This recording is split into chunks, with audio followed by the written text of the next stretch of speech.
Today I'm going to show you how to make a wing with ailerons very quickly in Digital Aircraft Modeler.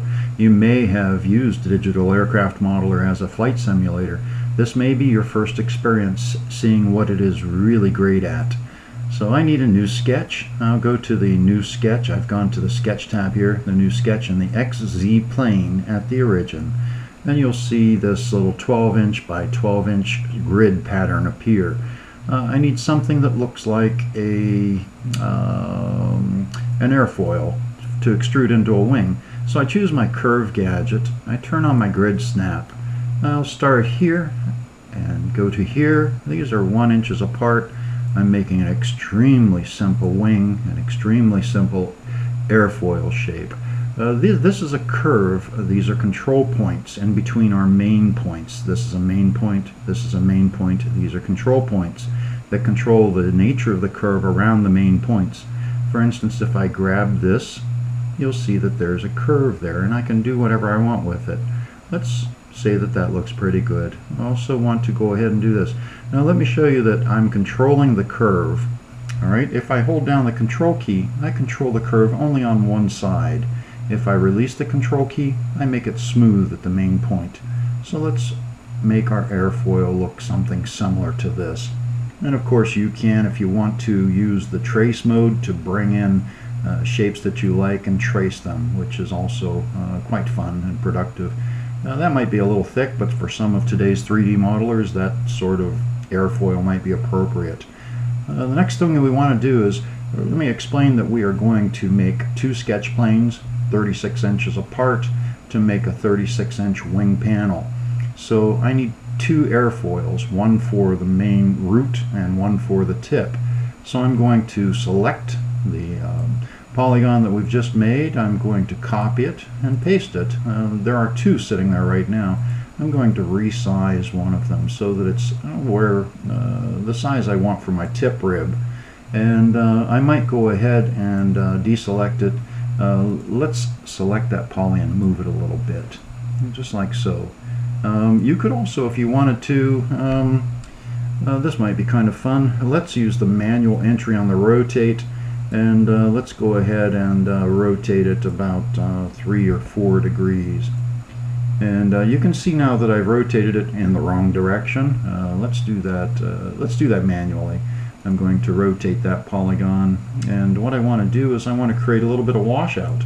For those of you who are experienced building models, you'll know that if you have the wing airfoil at a steeper angle to the plane, the tips will stall last, making your plane much more stable. And I'm doing that here just to show you that you can rotate that rib. At this point, we want to create our second sketch. These are the two ribs that I need, so I select both polygons and copy them. Let me zoom out here so that we can see what we're doing, and I'm going to rotate the space a little bit. You can see that I'm rotating here. I'm going to move it over a little. I'm going to create another sketch plane out here for the tip. At this point, I need to create that new sketch plane. I'm going to say create a new sketch from a surface, and I'm going to select a polygon, align to origin. That means that the sketch planes will align all to the same point. So I select that. I then am ready to select a polygon, and holding my mouse key down after I select it, I can move that in space. You can see that that is 25 inches, roughly 20 inches from the other. I can also do this and say I want it to be 36 inches away. Okay, so we have our second plane here. If you remember, I just copied these two polygons, so I'm going to now simply paste them in place. At this point, if I go ahead and rotate the space, you'll see that I have two sketch planes. Both of them have two polygons in them, one for a root and one for a tip. What I want to do now is I want to extrude between the root and the tip. So I go to my tools and say extrude sketch to sketch. Select my former polys. I'll select this one for the root, and I'll select this one for the tip rib. At that point, I can quit my selection, and I can simply build my wing panel. And at this point, we have our, let's go back to our home here and rotate. We have our wing panel made from those two. I can at this point go ahead and hide these sketches, or I could delete them. I'm done with them, but I'll hide them for now so that they're not in our way. And you can see what we have. The wings are made of a series of triangles. If I go to this object and say surface properties and turn on wireframe, you'll see that the wing is actually made of just a series of polygons, all triangles. Let's turn that back off so it looks like it's a solid again. And what we want to do now is create an aileron. This is of course just the right wing panel at this point. If we create the aileron now, we can mirror both of them into our full wing a little bit later.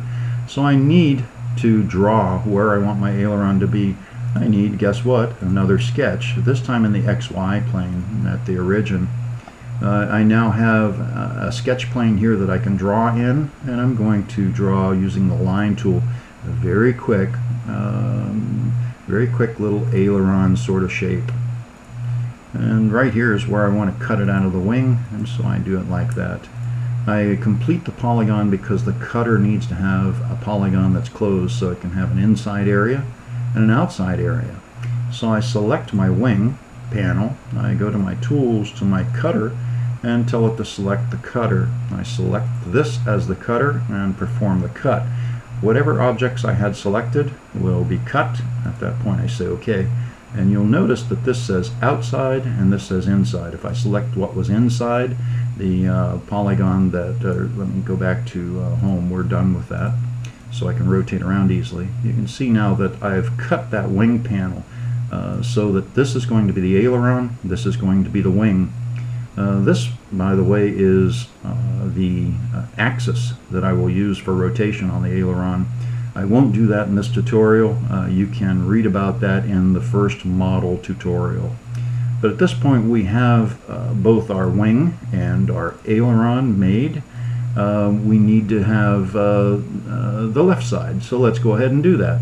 If I rotate this, you can see that we have just the one. We have our tip rib here, or our tip rib here, and our root rib here. What we want to do is mirror these two objects, so I'll select both of them, just like so, and go to my tools, click on my mirror, and I know that I drew this originally in the XZ plane. I want to mirror across the XZ plane and say OK. At this point I have my wing complete, and you'll notice that I have the inside mirror here. So this is my left aileron, this is my right aileron, and these are my left and right wing panels. I could, if I wanted to, select these two and join them together for a little fast render, but with most of the hardware today, it really doesn't matter. One more thing that might be of interest to us in this tutorial is how do we put a texture on this?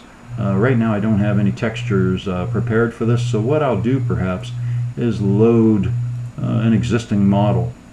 This is a model that's available for download right now. When I loaded it, it also loaded its textures. Let's go back to Workspace 1.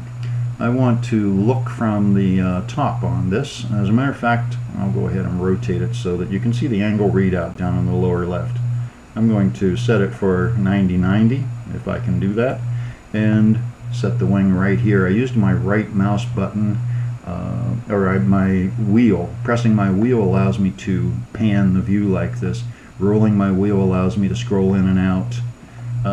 At this point I want to texture these objects, so let me select this object and I'll say surface properties, texture, and I'll go through my textures here that I have loaded, and this looks like this is the one that came in for that model. I'll select it. I want to say show. At this point I want to modify this to fit that wing, so I'll say modify. Let's move this out of the way a little bit so we can see what's going on. With the modify selected, when I press my left mouse button, I can move this wing. You see that you can see the wing panels underneath it. Using the mouse wheel pressed, I can move it so that I can place it wherever I think it might look appropriate. And it looks pretty nice right there. That's the position I want to use. I then go ahead and increase the strength to full strength and say apply. That wing panel that I had selected back here is the one that I've applied the texture to. I'll say, and we could, of course, if we wanted to lower the strength, we can reverse the strength for a negative type application. And just while we're here, we could, if we wanted to, put on a second texture. We could do bump maps, reflection, gloss, and so on. But for right now, one little texture like that, we say OK. Without moving the view now, I know that I want my texture applied to the rest of the wing in the same fashion. So what I have to do is go to each one of the 4 textures, select that, say Show, Apply, and OK. At that point it's applied here. You'll notice that the color is not quite as deep here. That's because when I did that, I did not set my strength. By default, the strength is set to 0.5. I need to change it to 1 and say OK. Let's do the other 2 real quickly. I'll go to my texture, find the texture that I want to apply, change my strength to 1, show it, and apply it. And it's applied to that one. And again for this one, we'll do the same thing. Go to the texture, change the strength to 1, find the texture we want, say show. It has to be visible. You have to have the show flag on in order to apply it through this method. There are many other methods of applying textures in Digital Aircraft Modeler. This seems to me to be the most intuitive. At this point, let's take a look at our wing here. You know that sketch is hanging out there. Let's hide it so it's not bothering us. So that's our finished wing, complete with 2 ailerons. This was probably your first tutorial for Digital Aircraft Modeler and its drawing modes. I hope you enjoyed it. Thank you.